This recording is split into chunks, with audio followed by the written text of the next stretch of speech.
नमस्कार, जय हिंद। तो फ्रेंड्स, आज हम करेंगे अनुसंधान या शोध अभिवृत्ति, जिसे इंग्लिश में कहते हैं रिसर्च एप्टीट्यूड। सो फ्रेंड्स, देखिए ये मोस्ट इंपॉर्टेंट है। इसके पहले देखिए मैं टीचिंग एप्टीट्यूड जो कवर कर चुका हूँ, तो आज हम रिसर्च शुरू करेंगे। बस वीडियो को देखिए, साथ में लिखते जाइए, आपकी फ्री में तैयारी हो जाएगी। तो मान लीजिए आपके पास लिखने का टाइम नहीं है, तो आप हमारा पेड व्हाट्सएप ग्रुप ज्वाइन कर सकते हैं। इस नंबर पे कॉन्टैक्ट और व्हाट्सएप कर सकते हैं। याद रहे, वीडियो फ्री है, आपको देख के लिखना है। लेकिन अगर आपको नोट्स चाहिए तो उसके लिए आपको व्हाट्सएप ग्रुप ज्वाइन करना पड़ेगा। व्हाट्सएप ग्रुप पेड ग्रुप है। सो चलिए स्टार्ट करते हैं आज का लेक्चर। सो देखिए, सबसे पहले बात करते हैं शोध अभिवृत्ति के बारे में। तो देखिए, अनुसंधान, जिसे हिंदी में देखिए रिसर्च को शोध भी कह देते हैं, अनुसंधान भी कह देते हैं, है ना। तो देखिए, अनुसंधान या शोध शब्द लैटिन शब्द से लिया गया है, जिसका अर्थ है जानना। अब देखिए, लैटिन शब्द यानी कि लातीनी भाषा का शब्द है शोध, जिसका अर्थ है जानना, यानी कि जब हम किसी चीज़ को जानते हैं। शोध अंग्रेजी शब्द रिसर्च का पर्याय है, किंतु इसका अर्थ पुनः खोज नहीं, गहन खोज है। आप देखें यहाँ पे क्या है कि जब भी हम रिसर्च के बारे में पढ़ते हैं, हम पढ़ते हैं ना कि जिस चीज़ के बारे में हम पुनः खोज करते हैं उसे रिसर्च कहते हैं। लेकिन यहाँ पे देखिए, कहते हैं इसका मतलब पुनः खोज नहीं होता, इसका मतलब होता है गहन खोज करना। रिसर्च होता है गहन खोज। मान लीजिए आपको मैं सिंपल सा एक मतलब समझाता हूँ। देखिए, मान लीजिए आप कोई टॉपिक पढ़ते हैं, है ना। आपने टॉपिक पढ़ा, लेकिन आपको वो टॉपिक अधूरा लगा। मान लीजिए आपने बुक में से कोई भी चैप्टर पढ़ा, कोई विषय पढ़ा, है ना। आपने मान लीजिए रिसर्च एप्टीट्यूड पढ़ा, आपको कम लगा, तो आपने क्या किया कि कोई और बुक पढ़ी, उसमें से पॉइंट्स देखे, तो फिर आपने गूगल किया, यूट्यूब किया, आपने डिफरेंट टाइप की वीडियोस देखी, फिर आपने उससे नोट्स बनाए। यानी कि देखिए, आप एक ही विषय पढ़ रहे हैं, लेकिन उसके लिए आप डिफरेंट डिफरेंट टाइप की विभिन्न प्रकार की किताबों का, वीडियो का, गूगल का आप इस्तेमाल कर रहे हैं, खुद के नोट्स बना रहे हैं। वो होती है रिसर्च। यानी कि किसी टॉपिक को आप अपने अकॉर्डिंग करते हैं, वो होता है रिसर्च, है ना। आपको पता है कि देखिए, आपने जो टॉपिक पढ़ा, लेकिन वो अधूरा है, वो पूरा नहीं है, तो उसके लिए फिर आप अपने नोट्स बना रहे हैं, आप सर्च कर रहे हैं जगह जगह से उसके बारे में, वो होती है रिसर्च। ठीक है। यानी कि वो चीज़ जो पहले से देखिए खोजी जा चुकी है, लेकिन उसकी कमियों को दूर करने के लिए हम उस काम के ऊपर फिर से अपना काम स्टार्ट करते हैं, वो होती है रिसर्च। अभिवृत्ति को आंग्ल भाषा में, अब देखिए, पहले हमने देखिए पढ़ा है ना, शोध अभिवृत्ति में हमने अनुसंधान शोध पढ़ा। अब हम अभिवृत्ति पढ़ेंगे, यानी कि एप्टीट्यूड क्या है। तो देखिए, अभिवृत्ति को आंग्ल भाषा में एटीट्यूड कहते हैं। एटीट्यूड शब्द लैटिन भाषा के एप्टस से शब्द से बना है, जिसका अर्थ है योग्यता। देखिए, एटीट्यूड है, एप्टीट्यूड है, ये एक ही है। सो देखिए, इसका अर्थ है योग्यता या सुविधा। अभिवृत्ति का संबंध अनुकूल या प्रतिकूल प्रभाव से है। अब देखिए, यहाँ पे क्या है, जो हमारा एटीट्यूड होता है, जो हमारा अभिवृत्ति होता है, उसका प्रतिकूल प्रभाव भी होता है, अनुकूल प्रभाव भी होता है ना। तो देखिए, अनुसंधान अभिवृत्ति में क्या है कि अनुसंधान का मतलब होता है कि वो चीज़ जो पहले से खोजी जा चुकी है, लेकिन उसका फिर से खोज करना, लेकिन गहन खोज करना। और अभिवृत्ति क्या है कि कुछ करने की क्षमता। आप देखिए, रिसर्च जो है वो हर एक की बस की बात नहीं है। शोध है जो है, अनुसंधान जो है, वो हर एक की बस की बात नहीं है। जो देखिए JRF होल्डर हैं, वो शोध करते हैं, और जिसके अंदर जिज्ञासा है वो शोध करते हैं। हर एक इंसान शोध नहीं करता। आप देखिए, जैसे UGC नेट का पेपर है, वहाँ पे क्या है कि JRF का एग्ज़ाम भी दे सकते हैं, वहाँ पे आप असिस्टेंट प्रोफेसर का एग्ज़ाम भी दे सकते हैं। तो कुछ स्टूडेंट की रुचि है आगे PhD करने के लिए, तो वो रिसर्च करेंगे। कुछ स्टूडेंट की रुचि है आगे पढ़ाने के लिए, तो वो असिस्टेंट प्रोफेसर के लिए चुने जाएंगे, है ना। तो इसका मतलब क्या है, हर एक जो स्टूडेंट है वो शोध नहीं कर सकता, लेकिन कुछ खास स्टूडेंट ही शोध करते हैं, विद्यार्थी ही शोध करते हैं। तो देखिए, यहाँ पे हम दोनों को तोड़ के पढ़ते हैं, अनुसंधान और रिसर्च। अब देखिए, अनुसंधान, जैसे आपको पता है कि अनुसंधान शब्द लैटिन भाषा जानना है, ये तो हम पढ़ ही चुके हैं ना। यानी कि सिंपल आपको मैं बताता हूँ कि इनका मतलब क्या है। देखिए, अनुसंधान का मतलब वही होता है कि किसी चीज़ को जानना, और अभिवृत्ति का मतलब होता है कि कुछ करने की क्षमता, है ना। तो आप में अगर कुछ करने की क्षमता है, यानी कि देखिए, जो रिसर्चर है, जो शोध करता है, उसके अंदर कुछ करने की क्षमता है, तो उसे हम अनुसंधान अभिवृत्ति या रिसर्च एप्टीट्यूड कहते हैं। देखिए यहाँ पे कुछ महत्वपूर्ण परिभाषाएं दी गई हैं। जैसे देखिए रेडमैन और मोरी ने अपनी किताब दी रोमांस ऑफ रिसर्च, आप देखिए इनकी किताब का नाम जानना ज़रूरी है, क्योंकि देखिए जहाँ पे डेफिनेशन आती है, परिभाषाएं आती हैं और साथ में किताब के नाम आते हैं, डायरेक्ट एग्जाम में कई बार आ जाते हैं, तो आपको ये करना ज़रूरी है।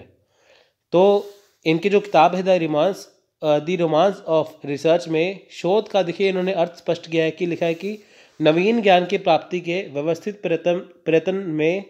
प्रयत्न को हम शोध कहते हैं। इनके देखिए यानी कि जब हम नया ज्ञान प्राप्त करते हैं तो उसमें जो व्यवस्थित ढंग होता है, यानी कि एक होता है ना काम करने का तरीका होता है व्यवस्थित ढंग से, उसे हम शोध कहते हैं। यानी कि जब हम नया ज्ञान प्राप्त करते हैं लेकिन सिस्टमैटिक ढंग से या व्यवस्थित प्रयत्न से। Advanced learner dictionary of current English के अनुसार देखिए किसी भी ज्ञान की शाखा में नवीन तथ्यों की खोज के लिए सावधानी पूर्वक किए गए अन्वेषण या जांच पड़ताल को शोध की संज्ञा दी गई है। स्पार और स्पेंसन ने शोध को परिभाषित करते हुए अपनी पुस्तक में लिखा है कि कोई भी विद्वतापूर्ण शोध ही सत्य के लिए, तथ्यों के लिए, निश्चितताओं के लिए अन्वेषण है। आलपोर्ट के अनुसार अभिवृत्ति प्रत्युत्तर देने की वह मानसिक तथा स्थायिक तत्परताओं से संबंधित अवस्था है जो अनुभव द्वारा संगठित होती है, जिसके व्यवहार पर निर्देशात्मक और गत्यात्मक प्रभाव पड़ता है। देखिए यहाँ पे क्या है कि जो हमारा अनुभव है, अब देखिए जो शोध होती है वो किसके द्वारा होती है, अनुभव के द्वारा होती है ना। ऐसा नहीं है कि आपके पास अनुभव नहीं है तो आप शोध कैसे करेंगे। मान लीजिए आपके पास कोई टॉपिक है तो आपको पता है कि इसमें कम है, इसमें कुछ ज़्यादा है। जैसे मान लीजिए आपने कोई टॉपिक पढ़ रहे हैं पेपर 1 के लिए, है ना, यूजी सेट पेपर 1 के लिए, पेपर 2 के लिए, आपको लगेगा कि ये टॉपिक कम है। अब देखिए आपके पास अनुभव है, आपने पहले पेपर दिया हुआ है, एग्ज़ाम दिया हुआ है, तभी आपको पता चलेगा ना। तो फिर आप उसको अपने नए तरीके से नोट्स बनाएंगे, वो रिसर्च हो गया। जब भी देखिए किसी व्यक्ति के पास कुछ चीज़ हो लेकिन वो उसे कम लगे या उसमें कुछ कमियां लगे, तो उसके बारे में वो खोजना शुरू करता है अपने अनुभव के द्वारा। फिर वो सिस्टमैटिक वे से, व्यवस्थित ढंग से शोध को प्राप्त करता है। तो देखिए ये डेफिनेशन आपको एज इट इज़ ऐसे ही करनी है। सो देखिए इसकी इंपॉर्टेंस क्या है, इसका महत्व क्या है। देखिए शोध मानव ज्ञान को दिशा प्रदान करता है और ज्ञान भंडार को विकसित एवं परिमार्जित करता है। अब देखिए यहाँ पे क्या है कि शोध क्या करता है, देखिए इसका इंपॉर्टेंस क्या है, शोध क्यों जरूरी है, अनुसंधान क्यों जरूरी है। देखिए ये मानव ज्ञान को दिशा प्रदान, मानव ज्ञान मतलब देखिए हर एक मानव के अंदर क्या है, ज्ञान है, लेकिन उस ज्ञान का कैसे इस्तेमाल करना है किसी को पता नहीं है। देखिए मान लीजिए कि कुछ व्यक्ति जो है उनके अंदर बहुत सारा ज्ञान है, वो बहुत कुछ कर सकते हैं, लेकिन क्या है उनको दिशा नहीं मिलती। जैसे मान लीजिए आप हैं, आपके अंदर कला है नोट्स बनाने की, आपके अंदर कला है, बहुत सारी कला है, लेकिन उसको दिशा नहीं है। दिशा किससे मिलती है, रिसर्च से, शोध से। यानी कि जो मानव के दिमाग के अंदर जो ज्ञान भरा पड़ा है, जो ज्ञान का भंडार है, उसे दिशा प्रदान करना किसका काम है, शोध का काम है। शोध जिज्ञासा मूल प्रवृत्ति की संतुष्टि करता है। यानी कि देखिए मूल प्रवृत्ति क्या है, जो आपके अंदर क्यूरियोसिटी होती है ना, जो आपके अंदर जिज्ञासा होती है कि ये चीज़ मैं करूँ, वो चीज़ मैं करूँ। आपका जैसे मन है कि मान लीजिए कि आप सबसे बेस्ट नोट्स बनाएं, आपका मन है कि आप एक अच्छी दवाई खोजें, है ना, तो वो क्या है कि आपकी आत्म संतुष्टि है, आपकी जिज्ञासा है ना। तो उसकी संतुष्टि कैसे होगी, वो रिसर्च से होगी, शोध से होगी। शोध से व्यवहारिक समस्या का समाधान होता है। देखिए आपकी जो व्यवहारिक समस्या है उसका समाधान हो जाएगा। शोध पूर्वाग्रहों के निदान और निवारण में सहायक है। देखिए जो आपके पूर्वाग्रह है, यानी कि जो आप जिस चीज़ के बारे में आपका नॉलेज है लेकिन अधूरी नॉलेज है, आपको उस चीज़ के बारे में पूरी नॉलेज नहीं है, तो आपको चीज़ें आधी अधूरी पता है, तो पूरी पता लगाने के लिए आपको शोध करना पड़ेगा, रिसर्च करना पड़ेगा। शोध अनेक नवीन कार्यविधियों व उत्पादों को विकसित करता है। अब देखिए शोध क्या है कि नवीन कार्यविधि मतलब कि जो चीज़ पहले नहीं थी अब वो चीज़ आ चुकी है। आप देखिए कि पहले क्या था कि पहले आप देखेंगे कि आप किसी की एग्जांपल लीजिए, आप मान लीजिए कि पहले आप टेलीफोन की एग्जांपल लेते हैं। आज देखिए हमारे पास क्या है, आज हम 4G के ज़माने में है ना, आगे जाके हम 5G के ज़माने में आ जाएंगे। तो ये क्या है कि देखिए पहले हमारे पास तो टावर वाले फ़ोन होते, पहले हमारे पास लैंडलाइन होता था, फिर टावर वाले फ़ोन आ गए, तो धीरे धीरे करते करते क्या है अब हम 4G 5G में आ चुके हैं। ये क्या है, ये रिसर्च का ही तो परिणाम है। है ना। तो इससे क्या है, नई कार्यविधियाँ निकल के आती हैं। तो देखिए शोध ज्ञान के विविध पक्षों में गहनता और सूक्ष्मता लाता है। पक्षों में गहनता, गहनता मतलब बहुत गहराई, सूक्ष्मता मतलब तो बहुत बारीकी से। यानी कि देखिए जो ज्ञान के विविध पक्ष हैं, यानी कि जिस चीज़ के बारे में आप जानना चाहते हैं उस चीज़ के बारे में बहुत डिटेल से, बहुत बारीकी से आपको उसके बारे में पता लगाना। शोध से व्यक्ति का बौद्धिक विकास होता है। देखिए शोध से व्यक्ति वाकई बौद्धिक विकास है, क्योंकि देखिए जब जब आपके सामने प्रॉब्लम आएगी आपको उसका सलूशन मिलेगा, तो आपके सामने वैसे ही देखिए आपका बौद्धिक विकास होगा। अनुसंधान हमारी आर्थिक प्रणाली में लगभग सभी सरकारी नीतियों के लिए आधार प्रदान करता है। देखिए यहाँ पे क्या है कि जो अनुसंधान है वो क्या है, आर्थिक प्रणालियाँ, यानी कि देखिए जो सरकार की नीतियाँ हैं, है ना, सरकार की सभी नीतियाँ हैं, इसमें देखिए जो आर्थिक प्रणालियाँ हैं, तो अनुसंधान का काम क्या है, उसमें आधार प्रदान करना। जो चीज़ें छूट चुकी हैं, जो चीज़ें नहीं हैं, तो लेकिन उसे कैसे किया जाता है, उसे शोध के द्वारा, रिसर्च के द्वारा खोजा जाता है, फिर उसे आधार प्रदान किया जाता है। अनुसंधान के माध्यम से हम वैकल्पिक नीतियों पर विचार और इन विकल्पों में से प्रत्येक के परिणामों की जांच कर सकते हैं। देखें यहाँ पे क्या है कि वैकल्पिक नीतियों पर, यानी कि जो हमारे पास विकल्प होते हैं नीतियों के, है ना, जैसे हमारे पास जो चीज़ें हैं, हम देखते हैं कि हमारे पास ये चीज़ें हैं, हम उसका विकल्प ढूंढते हैं। देखिए हर एक चीज़ का विकल्प होता है। विकल्प क्या है, आपके पास पुस्तक है, आपके पास विकल्प है कि आप उसका सेम चैप्टर का वीडियो देख सकते हैं यूट्यूब पे। आपके पास विकल्प हो गया ना, या तो आप वीडियो देखिए, तो या तो आप बुक से पढ़िए, है ना। तो यही इसमें क्या है कि बहुत सारे विकल्प होते हैं, तो जिसमें आपको जांच करनी होती है। अब देखिए शोध किया जाए कि ऑफलाइन कोचिंग अच्छी है, ऑनलाइन अच्छी है, तो दोनों में से बेस्ट क्या है, तो इसके ऊपर रिसर्च करना होता है। तो ये चीज़ें इसमें काम आती हैं।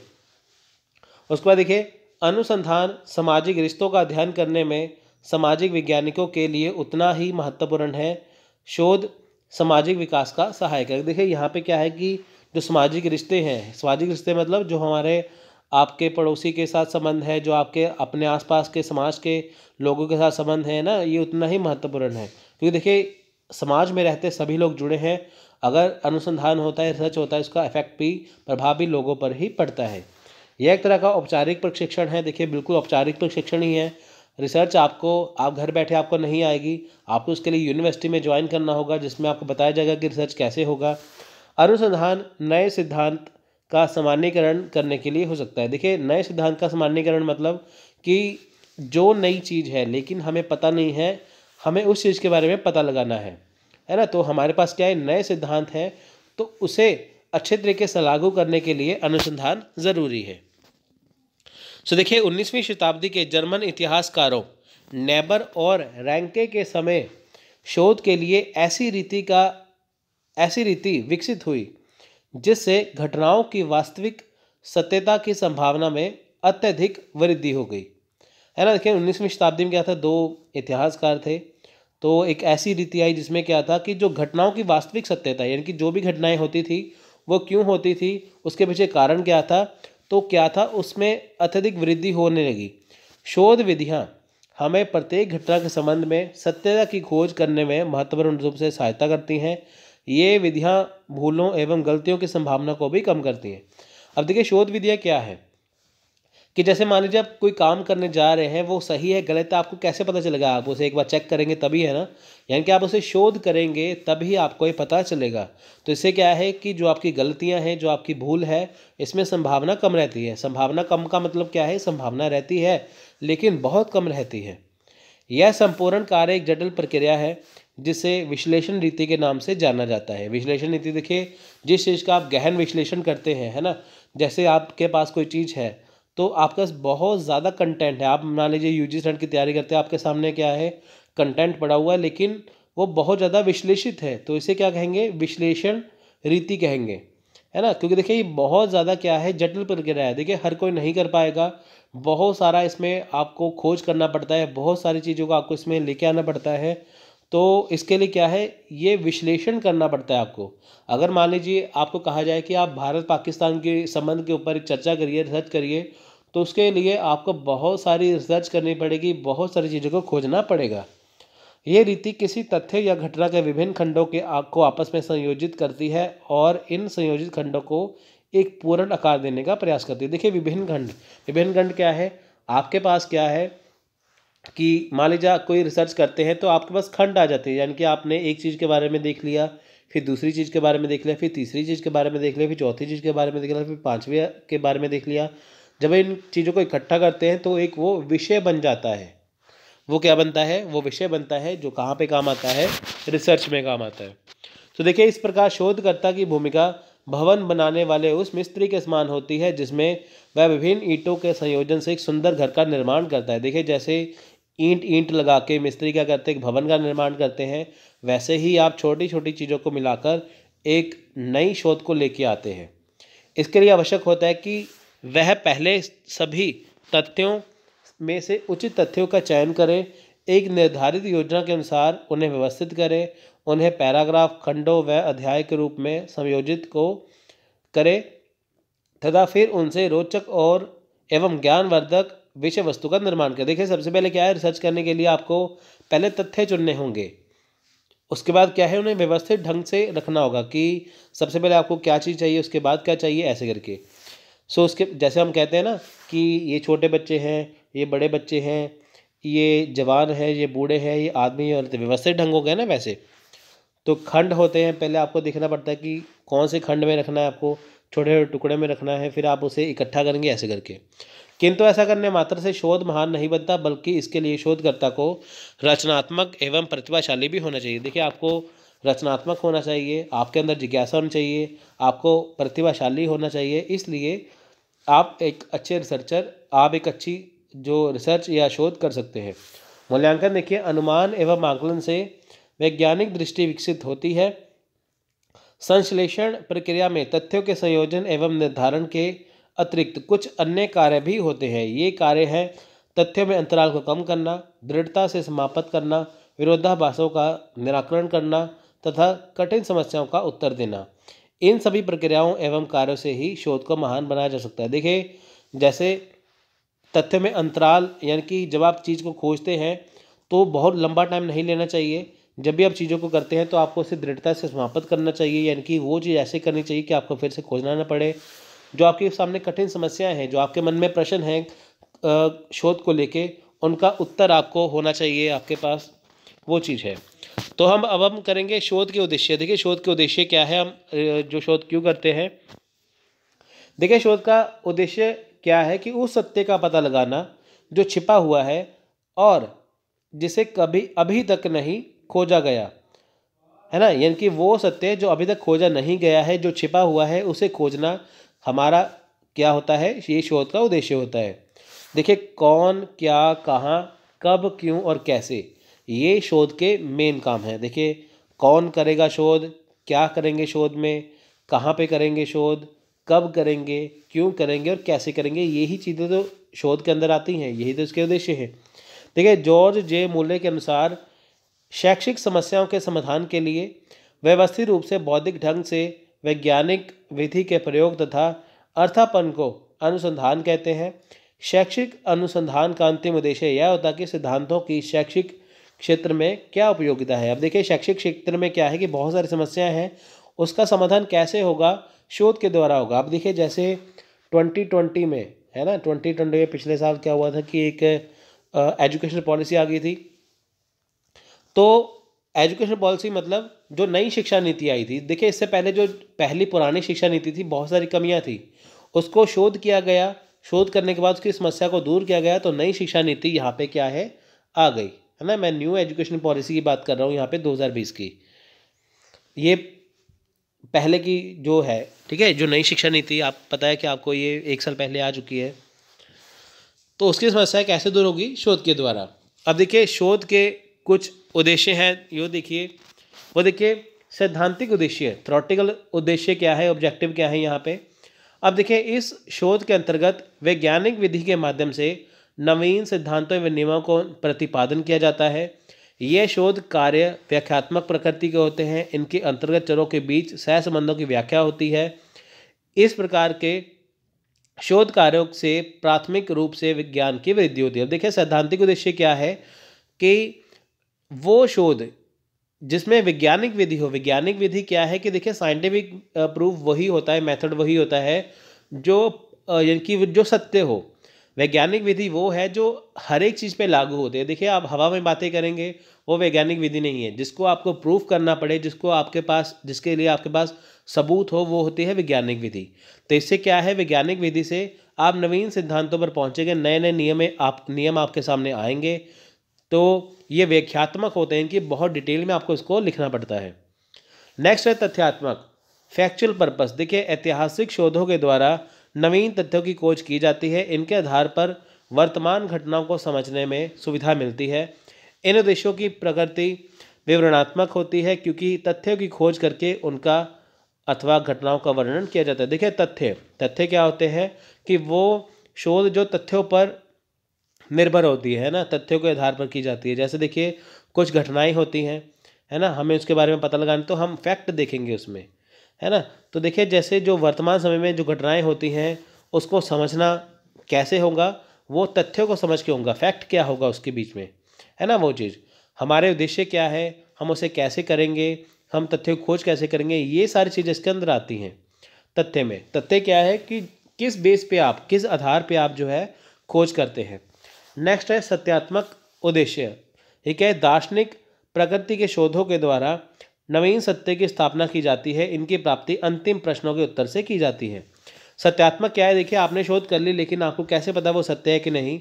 जब देखिए आपके अंतिम प्रश्न, यानी कि जब आपका फाइनल जब शोध हो जाता है, अंतिम शोध हो जाती है, तो आप उसे जांचते हैं कि क्या जो आपने वो खोज की है कि क्या वो सत्य है ना, क्या वो सत्य है कि नहीं। तो इस प्रकार की क्या है कि इसे कहते हैं सत्यात्मकता उद्देश्य। नेक्स्ट है व्यवहारिक उद्देश्य, यानी कि देखिए किसी भी शोध के निष्कर्षों का व्यवहारिक प्रयोग होना चाहिए, परंतु उनके शोध ऐसे भी होते हैं जहां पर केवल उपयोगिता को ही महान महत्व दिया प्रदान किया जाता है। ऐसे शोधों को विकासात्मक शोध कहते हैं। अब देखिए व्यवहारिक उद्देश्य क्या है, यहाँ पे देखिए सिंपल सी बात क्या है यहाँ पे कि जो आप शोध कर रहे हैं वो व्यवहारिक रूप में भी होनी चाहिए। ऐसा नहीं कि आपने शोध कर लिया वो किसी काम के ना आए, है ना। आपने जो शोध की है वो किसी काम की है ही नहीं है, किसी पर लागू होती नहीं है, तो उसका फ़ायदा क्या। यानी कि वो ऐसी शोध होनी चाहिए जिससे सभी वर्गों को फ़ायदा मिले, उसे कहते हैं व्यवहारिक उद्देश्य। तो देखिए लास्ट हम यहाँ पे करेंगे, तो अनुसंधान के अन्य उद्देश्य क्या है। तो देखिए सत्य की खोज करना, छिपे सत्य का पता लगाना, ये इसका उद्देश्य है। नवीन तथ्यों की खोज करना तथा नवीन ज्ञान की प्राप्ति करना, यानी कि नए नए तथ्यों को खोजना, नया ज्ञान प्राप्त करना। जो हमारे पास पुराना ज्ञान है उसे हटाकर नया ज्ञान प्राप्त करना, किसी घटना के बारे में नई जानकारी प्राप्त करना, किसी विशेष स्थिति का सही वर्णन प्रस्तुत करना। इससे किसे पता चलेगा, रिसर्च से पता चलेगा। समस्या का निदान या समाधान करना भी अनुसंधान के द्वारा होगा। वैज्ञानिक कार्यविधि के उपयोग द्वारा प्रश्नों के उत्तर प्राप्त करना, है ना। देखिए जैसे प्रश्नों के उत्तर प्राप्त कैसे करेंगे, जैसे मान लीजिए आपके पास कोई टॉपिक है, आपको कोई टॉपिक दे दिया, तो आप उसे कैसे करेंगे, या आप उसे किताब से पढ़ेंगे, या आप उसे किसी यूट्यूब से, गूगल से आप सर्च करेंगे, वो होता है शोध। विज्ञान पर आधारित वस्तु पर ज्ञान प्राप्त करना। देखिए विज्ञान पर आधारित क्या है कि देखिए जैसे हमारे पास वैज्ञानिक तौर पर देखिए बहुत सारी चीज़ें हैं, है ना। विज्ञान बताता है कि हमारे पास गैसों का घेरा है, हमारा वायुमंडल है, उसमें ये गैसें पाई जाती है, वो गैसें पाई जाती है। तो क्या है, ये एक विज्ञान आधारित है। जो हमारे पास देखिए मेडिसिन होती है, दवाइयाँ होती है, वो भी रिसर्च के द्वारा हमारे पास आती हैं। वो क्या है, वो वैज्ञानिक तौर पर उनके पास सबूत होता है ना, वो चीज़। किन्हीं चरों के बीच कारण संबंध को समझना, परीक्षण करना। देखिए किन चरों के बीच क्या है, चर क्या है, आपस में बदलते रहते हैं ना, उनके बीच में आपस में क्या कार्य करते हैं, क्या कारण से वो जुड़े हुए हैं, इन सभी को समझना। दो जो चीज़ें हैं उनके आपस में क्या संबंध है, तो वो चीज़ समझना किसमें होता है, अनुसंधान में। किसी घटना के साथ सह संबंध की जानकारी प्राप्त करना। अब देखिए किसी घटना के साथ, मान लीजिए कहीं पे कुछ घटना होगी, किसी का एक्सीडेंट हो गया है ना, कुछ घटना हो गई, वहाँ पे क्या है कि वो कैसे हुई घटना, क्यों हुई, वो किससे संबंधित था, ये सब कुछ पता लगाया जाता है रिसर्च से। व्यवस्थित प्रथन द्वारा सिद्धांतों का निर्माण करना। अब देखिए व्यवस्थित प्रयत्न क्या है, व्यवस्थित ढंग से, यानी कि जो चीज़ सिस्टमेटिक वे से। अब देखिए ऐसा तो है नहीं कि रिसर्च, मान लीजिए कि आपको भारत की आबादी का पता करना है, आपको रिसर्च करना है, तो सबसे पहले आप क्या करेंगे, छोटे बच्चे कितने हैं, बड़े बच्चे कितने हैं, जवान कितने हैं, बूढ़े कितने हैं, आदमी कितने हैं, औरत कितने हैं, है ना। तो शादीशुदा कितने हैं, कुंवारे कितने, ये सारी चीज़ें आपकी किस में आएंगी, रिसर्च में काम आएंगी। तो क्या है कि आप इसे व्यवस्थित ढंग से यहाँ पे रखेंगे। तो फ्रेंड्स ये था आज का लेक्चर। तो अगर आपको लेक्चर अच्छा लगा तो लाइक और शेयर करना मत भूलिए। तो ये आज हमने ये टॉपिक डिस्कस किए। नेक्स्ट टॉपिक में हम बहुत सारे टॉपिक डिस्कस करेंगे रिसर्च के बारे में, तो पूरा रिसर्च हम ऐसे ही ख़त्म कर लेंगे। सो टेक केयर, जय हिंद, जय भारत।